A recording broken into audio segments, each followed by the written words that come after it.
पंचजन अधिकृजाधमाधिकृजनतो जय हो शान्तिरन्तरिक्षक शान्ति पृथिवी शान्तिरापः शान्तिरोषधयः शान्तिः वनस्पतयः शान्ति विश्वे देवाः शान्ति ब्रह्म शान्तिः सर्वभूत शान्तिः शान्तिरेव शान्तिः श्यामा शान्तिरेधि यतो यतः सवेहसे ततो अभयं गुरु सन्नः गुरु प्रदाभ्यो भजन्नः की जय हो। परम है, आप अपने यथास्थान पर बैठ जाइए और परम पवित्र पुण्यमयी भगवान की पावन कथाओं को श्रवण कर अपने जीवन को धन्य बनाएंगे। आप सबके बड़े पुण्य हैं कि इस धराधाम पर अनेक दूर दूर से वक्ता के रूप में भगवान स्वयं यहाँ पर भगवान की पावन कथा सुनाने को आए हैं। ठाकुर जी की पूजा कर लो। और देखिए, एक जीवन में बार बार भगवान की कथा मिल रही है, बहुत बड़े सौभाग्य की बात है। कई लोग कहते हैं हमने अभी सुनी थी, हम बार बार सुन रहे हैं भगवान की कथा में मजा नहीं है। और जो बीच में जगह है भैया, थोड़े आगे खिसक के जाइए, उधर पीछे लोग बहुत खड़े हैं। बीच में खाली जगह पड़ी हुई है, कृपया थोड़ा थोड़ा आगे आ जाए ताकि जो भैया लोग खड़े हैं उन्हें बैठने के लिए पर्याप्त जगह हो जाए। सुबह पंडाल बढ़ा दिया जाएगा, थोड़ा थोड़ा आगे की ओर सरक के आ जाए। नमामि शिरसा चतुर्भुजं या देवी सर्वभूतेषु दयारूपेण संस्थिता। नमस्तस्यै नमस्तस्यै नमस्तस्यै नमो नमः। या देवी सर्वभूतेषु लक्ष्मीरूपेण संस्थिता। नमस्तस्यै नमः। रामाय रामभद्राय रामचन्द्राय वेधसे रघुनाथाय नाथाय सीताय पतये नमः। श्रीराम राम रघुनन्दन राम राम श्रीराम राम भरताग्रज राम राम श्रीराम राम मरणकर्कश राम राम श्रीराम राम शरणं भव राम राम। लोकाभिरामं रणरङ्गधीरं राजीवनेत्रं रघुवंशनाथं कारुण्यरूपं करुणाकरन्तं श्रीरामचन्द्रं शरणं प्रपद्ये। श्रीरामचन्द्रं शरणं प्रपद्ये। भक्ति भक्त भगवंत गुरु चतुर्नाम बपुए तिनके पद वंदन कियो नाशहि विज्ञानी। गुरुर् ब्रह्मा गुरुर्विष्णु गुरुर्देवो महेश्वर गुरुर् साक्षात् परब्रह्म तस्मै श्री गुरुवे नमः। तस्मै श्री गुरुवे नमः। तस्मै श्री गुरुवे नमः। बोलो कृष्ण कन्हैया लाल की, राधा रानी सरकार की जय हो। बंशी वाले की जय हो।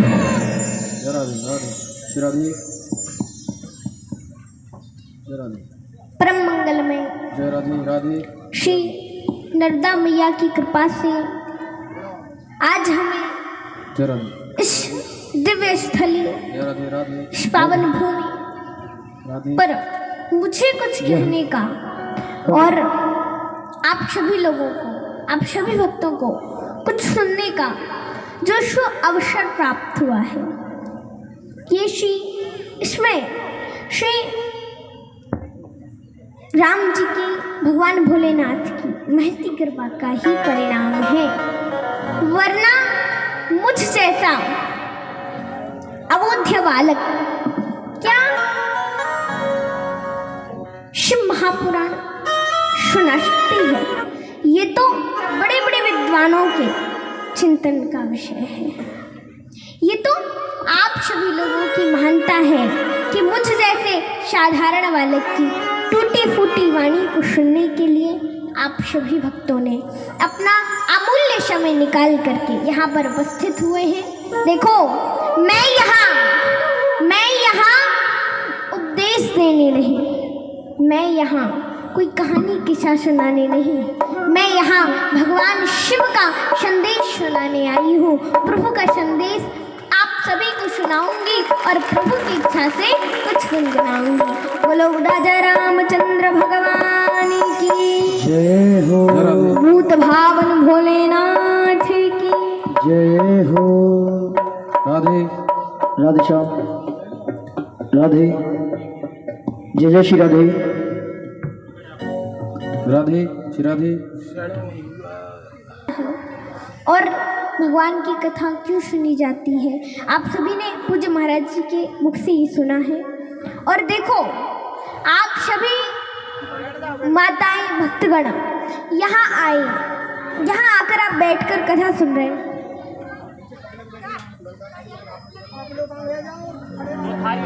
देखो, भक्तगण खड़े हुए हैं, उनसे निवेदन है आप लोग अंदर आ जाओ, अंदर आके बैठ। देखो, आप सभी यहाँ बैठ कर के कथा को श्रवण कर रहे हैं, भगवान की चर्चाएं कर रहे हैं, भगवान शिव की चर्चाएं कर रहे हैं। तो क्यों आप ये अपने 3-3, 4-4 घंटे क्यों व्यतीत कर रहे हैं, क्यों बर्बाद कर रहे हैं? कुछ और भी तो कर सकते हैं इस समय में। तो हम क्यों बर्बाद कर रहे हैं? क्या मिलता है इस कथा सुनने से? क्या होता है इस कथा सुनने से? क्या मिलता है हमें? इस कथा को सुनने से क्या फायदा होता है, क्या फायदे होते हैं? देखो, ये जो भगवान शिव की कथाएं हैं, इन कथाओं को कहा है, जो संत ऋषि मुनि है ना, संतों ने, ऋषि मुनियों ने इन कथाओं को कहा है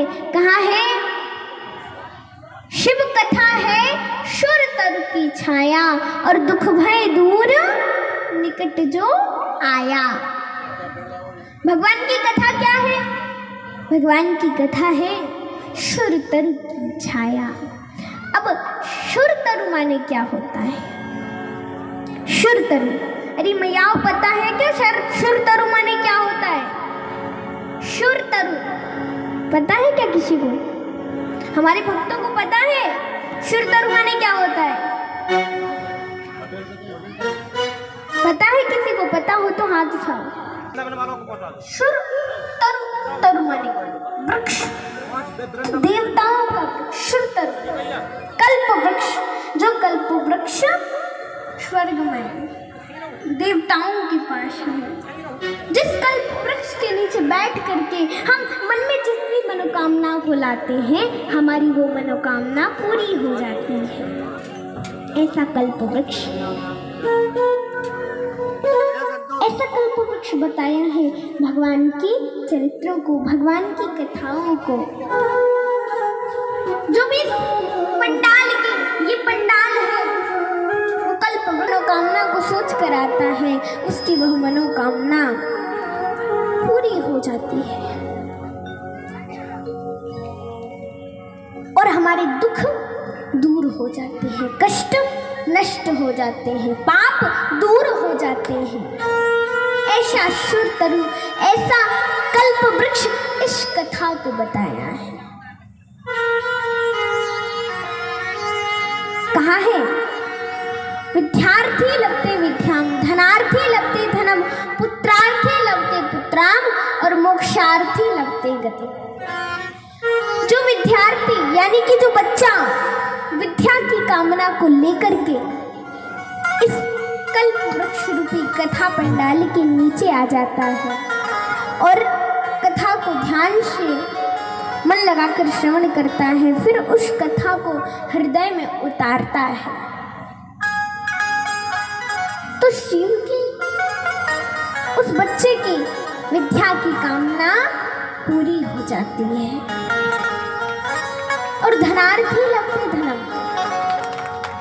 जिन भक्तों के यहाँ धन नहीं आता या फिर धन तो आता है लेकिन यहाँ से आया और यहाँ से चला गया, ऐसा घर में नहीं ठहरता, तो अगर ऐसे भक्त, ऐसी माताएं भी धन की कामना लेकर के इस कथा पंडाल के नीचे आएंगी और कथा को ध्यान से श्रवण करके अपने हृदय में उतारेंगी, तो उनकी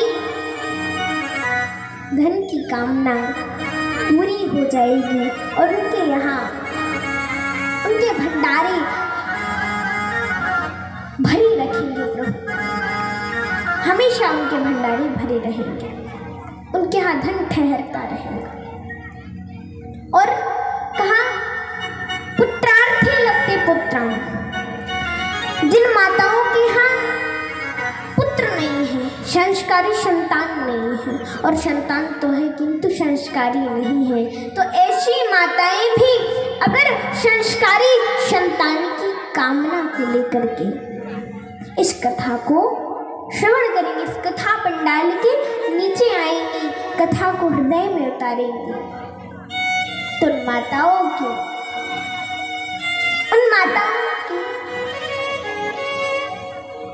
संस्कारी संतान की कामना पूरी हो जाएगी और मोक्षार्थी लभते गति, जो जीव, जो मनुष्य मोक्ष की कामना को लेकर के इस कथा पंडाल के नीचे आएगा और कथा को मन लगा करके श्रवण करेगा, तो उसे सुंदर गति प्राप्त होगी, उसे मोक्ष प्राप्त होगा, उसे मोक्ष प्राप्त हो जाएगा। तो ऐसा बताया है शिव कथा को, भगवान की चर्चाओं को, भगवान की कथाओं को कहा है सुर तरु की छाया और दुख भय दूर निकट जो आया।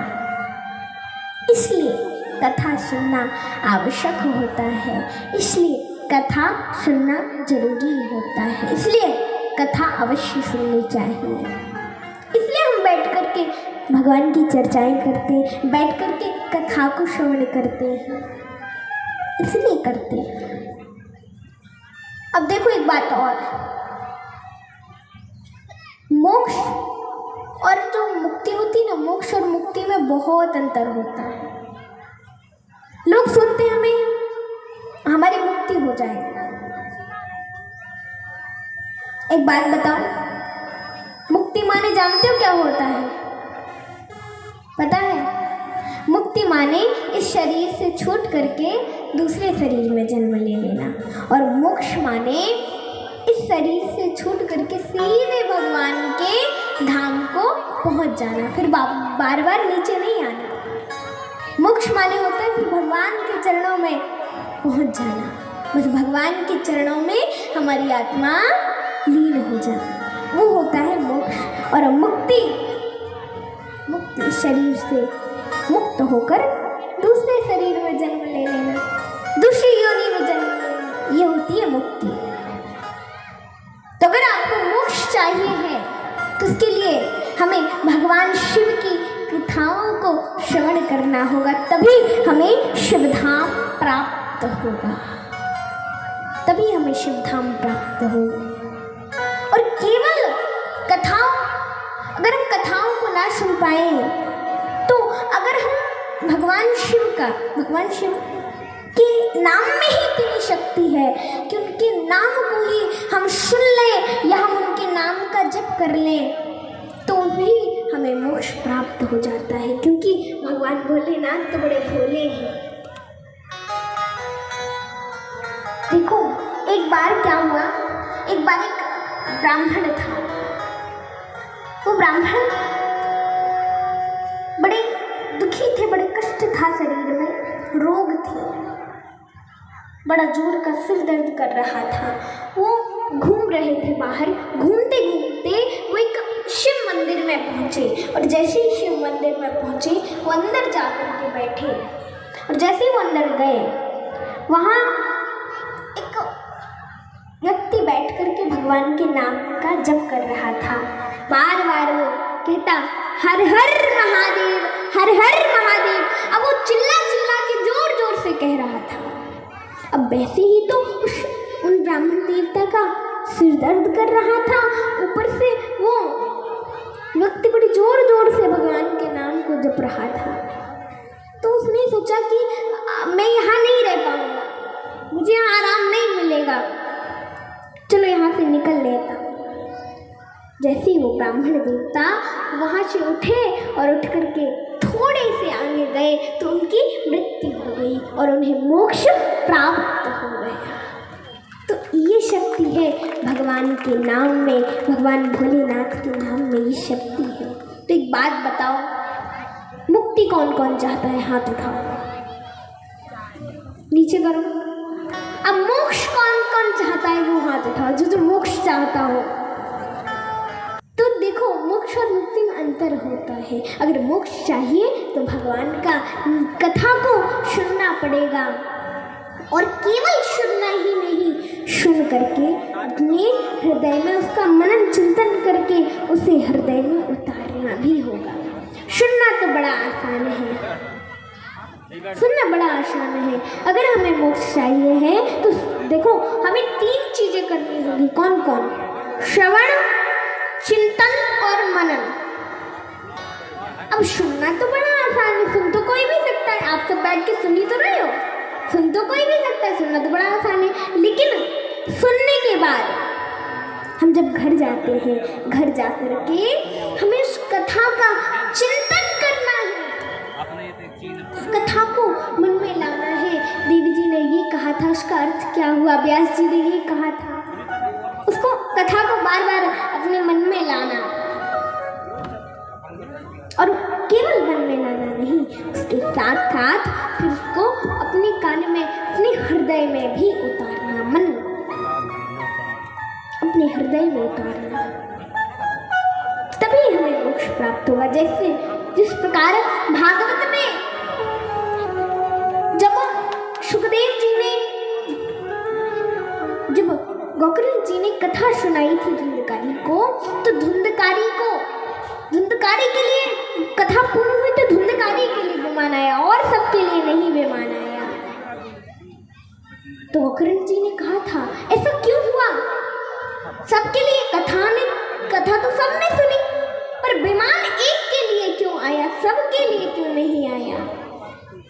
तो भगवान के पार्षदों ने कहा था, देखो कथा में तो ये सब बैठे थे, पर कथा इनके अंदर नहीं बैठी। कथा में तो ये सब बैठे थे, किंतु कथा इनके अंदर नहीं बैठी। क्योंकि हम लोग कथा सुन के जाते हैं, घर जाते हैं, अपने कामों में लग जाते, सब भूल जाते देवी जी ने क्या कहा था। दूसरे दिन आते तो कुछ तो याद रहता नहीं है, फिर ऐसे करते हैं, फिर चले जाते हैं, फिर भूल जाते हैं, कुछ याद थोड़ी रहता है। लेकिन जो वो धुंधकारी था उसको तो कोई काम ही नहीं था, वो तो प्रेत था, वो तो अंदर बैठा बैठा उस कथा का चिंतन करता था, फिर उसे हृदय में उतारा करता था। इसलिए उसे मोक्ष प्राप्त हुआ, उसे भगवान का धाम प्राप्त हुआ। तो हमें मोक्ष चाहिए है तो क्या करना पड़ेगा? भगवान शिव की कथाओं को सुनना पड़ेगा, कथाओं को श्रवण करना पड़ेगा और श्रवण करके उसका चिंतन, उसको मनन, उसका चिंतन करने के बाद उसे हृदय में भी उतारना होगा, तभी हमारा मोक्ष होगा।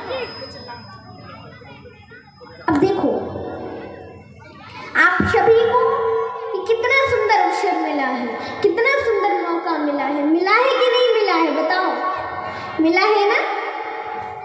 ऐसे अवसर को हमें कभी भी गंवाना नहीं चाहिए। आपको कितना सुंदर, हम बैठ करके भगवान चर्चा कर रहे हैं, शिव जी की चर्चाएं कर रहे हैं, बैठ करके कथाओं को सुन रहे हैं आप सब, हम सुना रहे हैं। आपको कितना सुंदर अवसर मिला है, कितना सुंदर मौका मिला है। ऐसे मौके को गंवाना नहीं चाहिए, क्योंकि ऐसा मौका बार बार नहीं आता।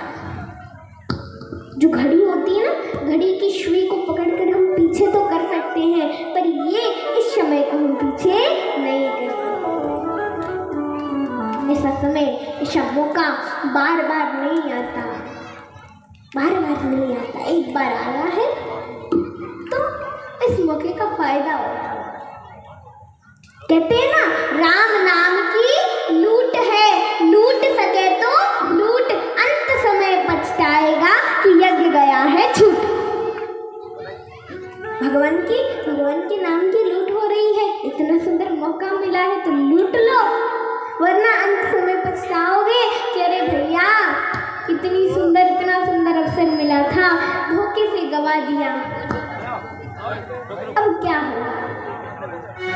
फिर बाद में सोचने से, बाद में पछताने से क्या होगा, उस समय वापस थोड़ी आ जाएगा। नहीं, अभी मिला है, ऐसे समय का, ऐसे मौके का फायदा उठाओ। देखो, किसी ने कहा है, अपने हिस्से की नेकियां वक्त के रहते कर ले। तू अपने हिस्से की नेकियां वक्त के रहते कर ले, तू अपने हिस्से की नेकियां वक्त के रहते कर ले। वो वक्त कहीं रूठ न जाए, वक्त कहीं रूठ न जाए, वक्त कहीं रूठ न जाए, तो कुछ तो वक्त से कर ले। अपने हिस्से की नेकियां वक्त से रहते कर ले, तो अपने हिस्से की नेकियां वक्त से रहते कर ले।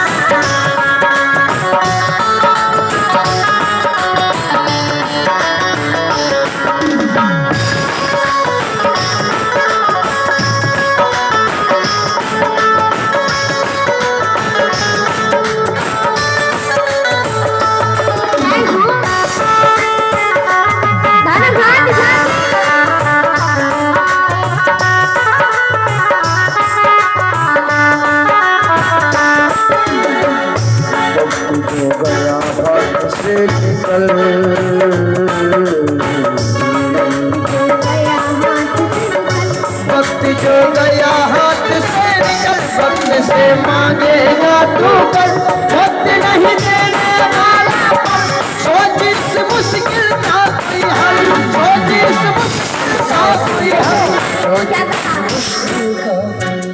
वक्त जो गया हाथ से निकल, ये वक्त चला गया।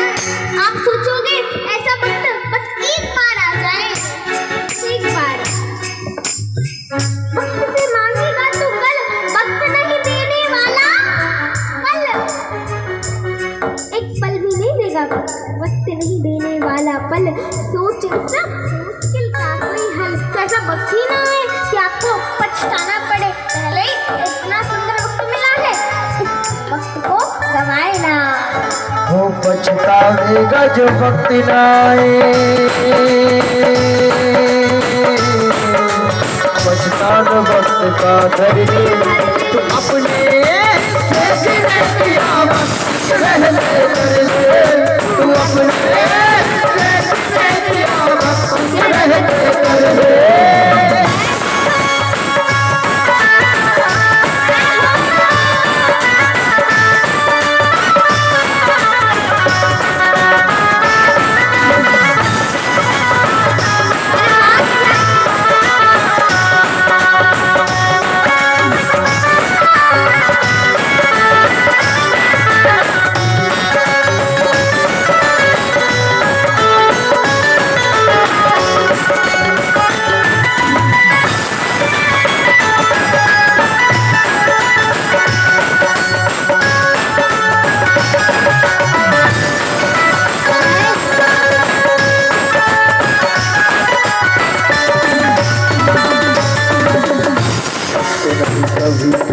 का सगा।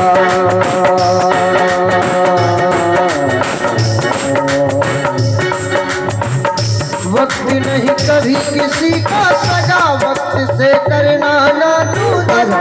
वक्त जब रंग बदलने लगा तू रह जाएगा ठगे कटरा, तू रह जाएगा ठगे कटरा, तू रह जाएगा ठगे कटरा।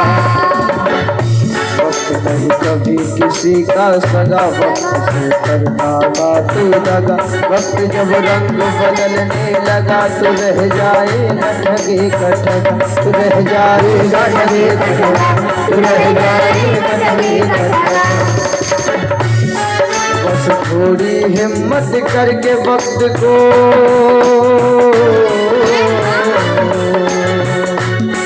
बस थोड़ी हिम्मत करके वक्त को, थोड़ी हिम्मत करके वक्त को करे तो वश में कर ले।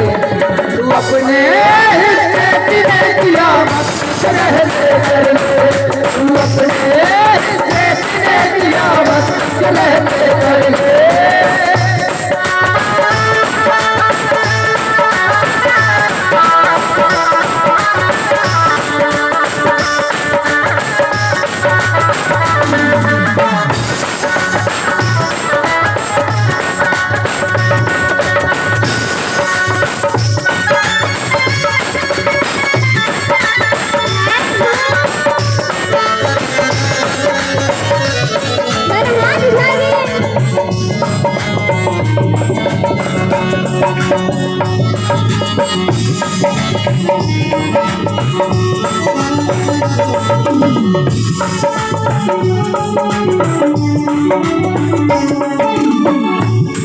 जब वक्त मिलने की कर डालो, एक कर डालो। वक्त जब मिलने की कर डालो, वक्त हो बुरा तो हंस कर डालो। वक्त घर बने तो अपना बना लो, वक्त से जैसी मिले निभालो।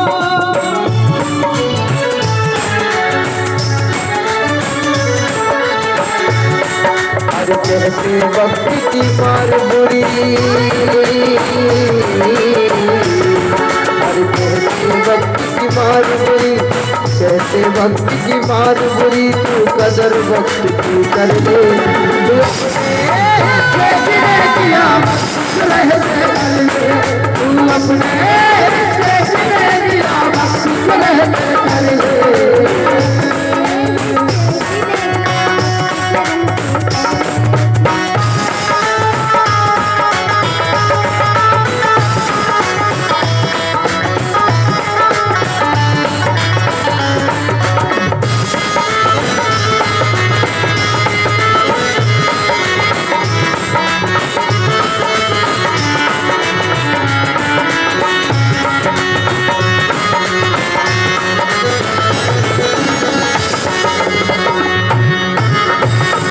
ऐसे अवसर को, ऐसे मौके को गवाना नहीं चाहिए, ऐसे मौके को गवाए ना। और देखो एक बात और, कथाओं को, भगवान शिव की कथाओं को गाना, भगवान की कथाओं को सुनना, कथा को गाना, भगवान की कथाओं को सुनना और उन सुनी हुई कथाओं को समझना। इतना ही नहीं, इससे भी बहुत बड़ी बात है। क्या है? सुलझना। भगवान की कथाओं को गाना, भगवान की कथाओं को सुनना, भगवान शिव की कथाओं को, उन सुनी हुई कथाओं को समझना और सबसे बड़ी बात है सुलझना। आज हमारा आपका जीवन कैसा है? उलझा हुआ है। कैसा है जीवन? उलझा हुआ है। बोले उलझा हुआ है? हाँ, हमारा जीवन उलझा, हमारा कितना तो सुलझा जीवन है। हम सुबह से उठते हैं और उठ करके अपना नहाते धोते हैं, भोजन करते हैं, काम में लग जाते हैं, लौट कर आते हैं, भोजन करते हैं, सो जाते हैं। बिल्कुल तो सुलझा हुआ जीवन है। उलझा हूँ। कैसा उलझा है? कोई बता सकता है कैसा उलझा है हुआ है हमारा जीवन? बताओ भक्तों, पता है? नहीं पता? देखो, हमारा जो जीवन है ना, हमारा जीवन संसार के विषयों में, परिवार के मोह में, समाज की प्रतिष्ठा में, झूठे वैभव में, हमारा जीवन इतना उलझा हुआ है, इतना उलझा हुआ है, इतना उलझा हुआ है संसार के विषयों में। अब ये संसार के विषय कैसे हैं? बताओ, कैसे संसार के विषय? क्या होते हैं संसार के विषय? पता है क्या? क्यों भक्तों, पता है आपको? किसी को पता हो तो हाथ उठाओ। नहीं पता? क्यों माताओं, आपको पता है? बताओ, नहीं पता? क्यों मैया, पीछे वाली माताओं, आपको पता है क्या? हमारी पीछे वाली माताओं को हम दिखाई दे रहे हैं कि नहीं दिखाई दे रहे? बताओ, नहीं पता? चलो कोई बात नहीं, हम बता दें। देखो, संसार के विषय ये, जैसे लोग कहते हैं ये गाड़ी मेरी, घोड़ा मेरा, दुकान मेरी, मकान मेरा, सब मेरा है ना, कुछ तुम्हारा नहीं है।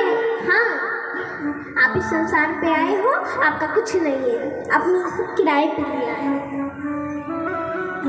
भगवान से जो भी हमारे पास जो भी है, कुछ हमारा नहीं, सब भगवान का है।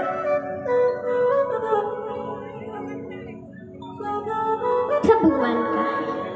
जैसे भी हमारे महाराज जी ने बताया था ना कि लोग कहते हैं कि जब आरती करते हैं तो कहते हैं सब तेरा है, हे प्रभु तेरा तुझको अर्पण, कुछ नहीं है मेरा, सब तेरा है। हे प्रभु सब तुम्हारा है, कहते तो हैं, लेकिन फिर भगवान के सामने तो आरती उतारे तब ऐसा कहते हैं, लेकिन कहीं बाहर जाए तो कहते हैं हाँ हाँ हाँ ये गाड़ी हमारी, हाँ हाँ ये हमारी, हाँ ये मकान, हाँ ये भी हमारा ही है, हमारा सब हमारा है। ये है संसार के विषय, इनमें हमारा जीवन उलझा हुआ है। संसार के विषयों में, परिवार के मोह में, परिवार का मोह कैसा?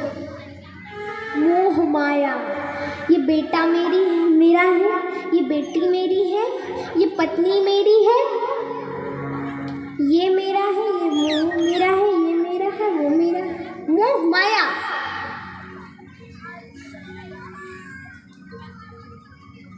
तो इनमें भी हमारा जीवन बड़ा उलझा हुआ है, संसार के विषयों में, परिवार के मोह में, परिवार में हमारा बेटा हमारा, बेटी हमारी, पत्नी हमारी, ये सब परिवार के मोह माया ही तो है ना। परिवार के मोह में उलझा हुआ है हमारा जीवन, झूठे वैभव में, झूठा वैभव। लोग अपनी प्रतिष्ठा के लिए, सम्मान के लिए जाने क्या क्या कर बैठते हैं, कुछ नहीं देखते मैं पाप कर रहा हूँ या पुण्य कर रहा हूँ। अपने वैभव के लिए, मेरी प्रतिष्ठा हो, मेरा सम्मान करें लोग, मेरी जय जयकार हो, सब भूल जाते हैं मैं पाप कर रहा हूँ या पुण्य कर रहा हूँ, मैं क्या कर रहा हूँ, कुछ नहीं, सब भूल जाते हैं। मैं जो भी कर रहा हूँ सब अच्छे ही कर रहा हूँ। इतना वैभव, जैसे बच्चे ने कुछ मंगाया कि पिताजी मुझे ये चाहिए, पापा मुझे ये चाहिए, तो कुछ भी करे, चाहे चोरी करके धन कमाए, धन नहीं है तो बच्चे के लिए कैसे लाएंगे वो चीज़, तो कुछ भी करें, कुछ भी करके लाएं, पर बच्चे के लिए तो लाना ही लाना है। ऐसे हम सोचते हैं कि हमारा कुछ भी हो जाए, ये करना ही करना है, चाहे पाप करे चाहे पुण्य करे, तो झूठा वैभव है, समाज की प्रतिष्ठा, इन सब में हमारा जीवन इतना उलझा हुआ है। भक्तों माताओं, हमारा जीवन इतना उलझा हुआ है, इतना उलझा हुआ है, इतना उलझा हुआ है कि हम भूल जाते हैं हमने इस पृथ्वी पर जन्म क्यों लिया, हम इस पृथ्वी पर जन्मे क्यों, हम क्या करके इस पृथ्वी पर जन्म लेकर के इस पृथ्वी पर जन्म लेते हैं और फिर भगवान का भजन नहीं करते। क्या करते? इसकी बुराई, उसकी बुराई, उसकी बुराई, उसकी बुराई, उसके पास चले जाओ, उसकी बुराई करेगा, उसके पास चले जाओ, उसकी बुराई करेगा। ऐसे ही होता है, इसकी उसकी बुराई में लगे रहते हैं। हमने संसार में जन्म क्यों लिया? भगवान ने हमें जन्म क्यों दिया? देखो, मैं भी कभी कभी ऐसा बैठे बैठे सोचती हूँ कि मैंने इस संसार में जन्म क्यों लिया, क्या कारण हुआ होगा। भगवान ने हमें इस पृथ्वी पर, इस पृथ्वी लोक पर, भूलोक पर जन्म क्यों दिया?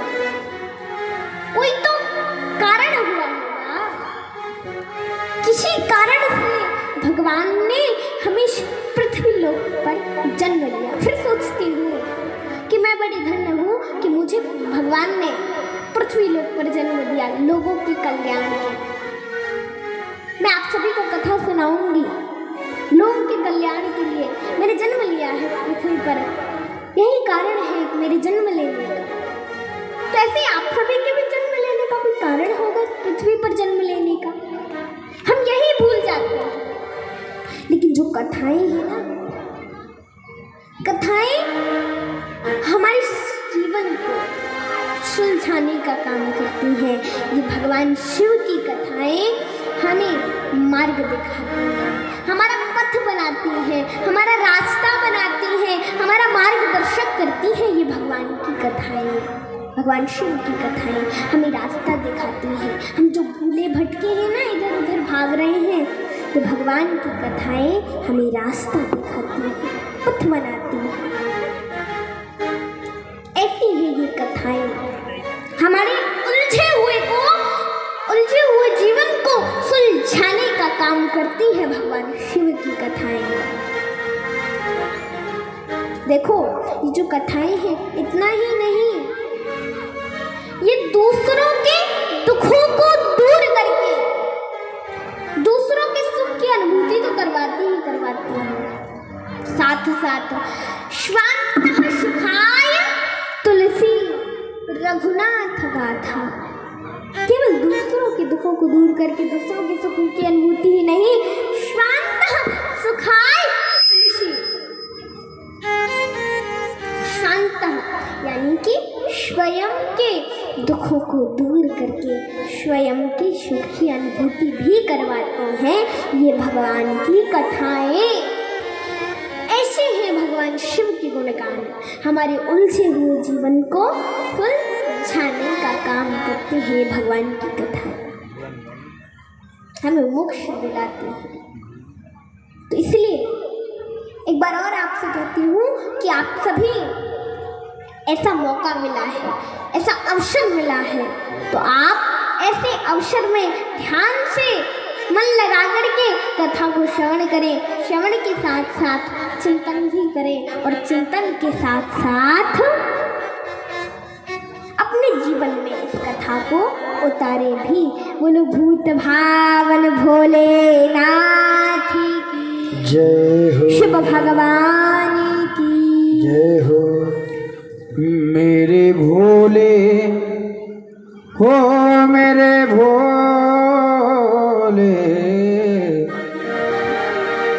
मेरे भोले, तेरी नौकरी सबसे बढ़िया है, सबसे भली हो। मेरे भोले तेरी नौकरी सबसे बढ़िया है, सबसे भली। मेरे भोले तेरी नौकरी सबसे बढ़िया है सबसे भली। ओ मेरे भोले तेरी नौकरी सबसे बढ़िया है सबसे भली। सबसे बढ़िया है सबसे भली।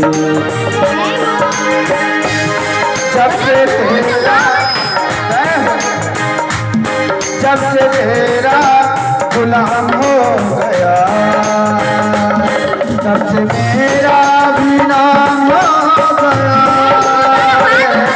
जब से तेरा गुलाम हो गया तब से तेरा भी नाम हो गया। जब से तेरा गुलाम हो गया तब से मेरा भी नाम हो गया। जब से तेरा गुलाम हो गया तब से मेरा भी नाम हो गया।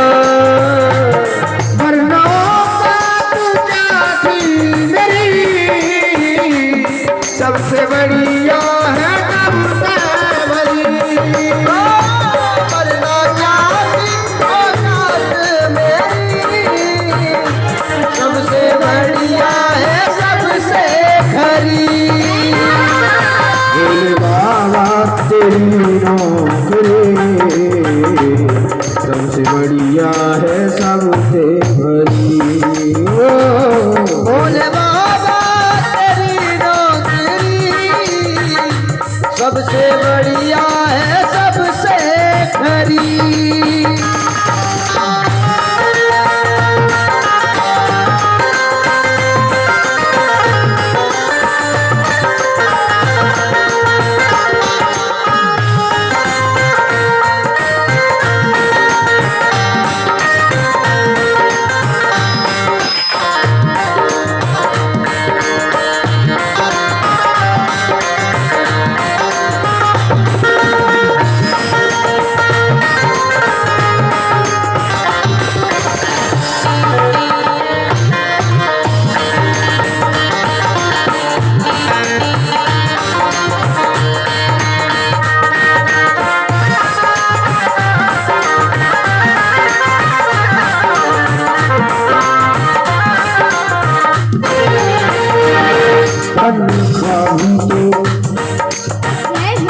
तनख्वाह भी तो कुछ कम नहीं मिलेगा मिले तनख्वाह भी तो कुछ कम नहीं। कुछ मिलेगा मिले कम नहीं। तनख्वाह भी तो कुछ कम नहीं। कुछ मिलेगा मिले कुछ मिलेगा मिले कम नहीं। कुछ मिलेगा मिले गम नहीं। कुछ मिलेगा मिले गम नहीं। ऐसी होगी कहाँ दूसरी सबसे बढ़िया है सबसे भली। ओ भोले बाबा तेरी नौकरी सबसे बढ़िया है सबसे खरी। भोले बाबा तेरी नौकरी सबसे बढ़िया है सबसे भली। जय हो।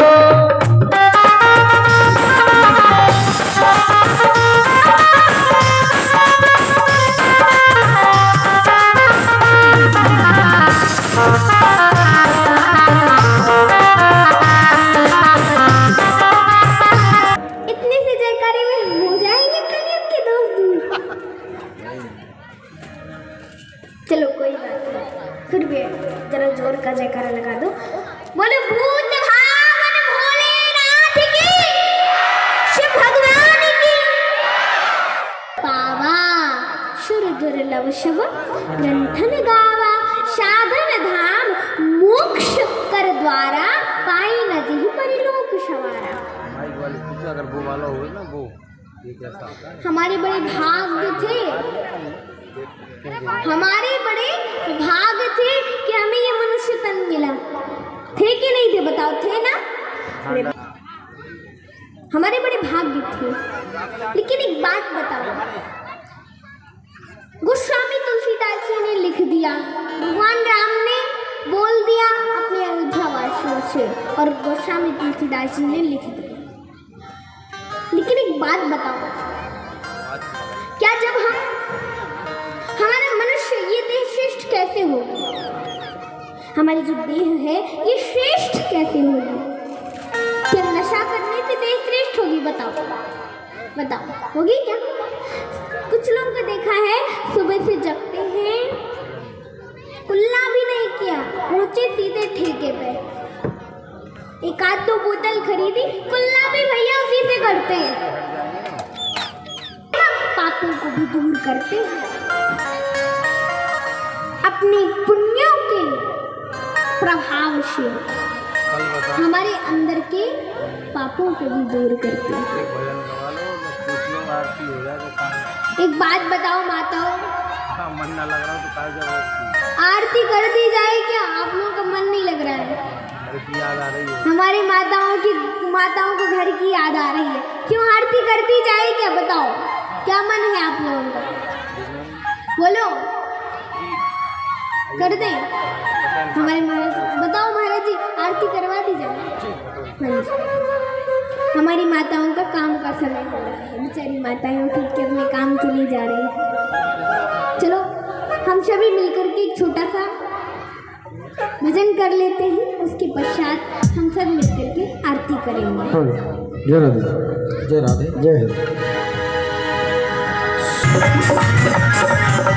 मन सोच तस्य छो सोच अजायत सोत्राध्वायुष्य प्राणस्य मोहादग्निरजायत इदं हरिः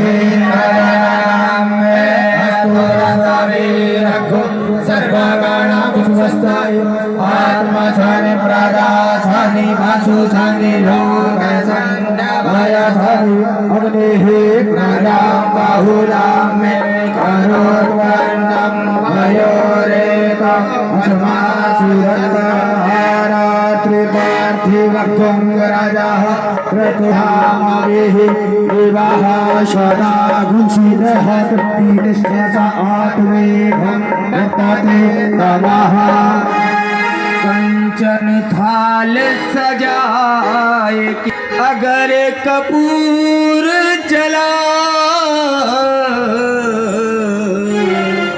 करहूं प्रेम से आरती घंटा शंख बजाए। बोलिए भोलेनाथ भगवान की जय हो। हे शिव जी तेरी आरती गाऊं, हे भोलेनाथ तेरी आरती गाऊं, हे भोलेनाथ तेरी आरती गाऊं, आरती गाऊं बाबा तुमको मना बाबा तेरा गुण गाऊं, हे शिव शंकर तेरी आरती गाऊं।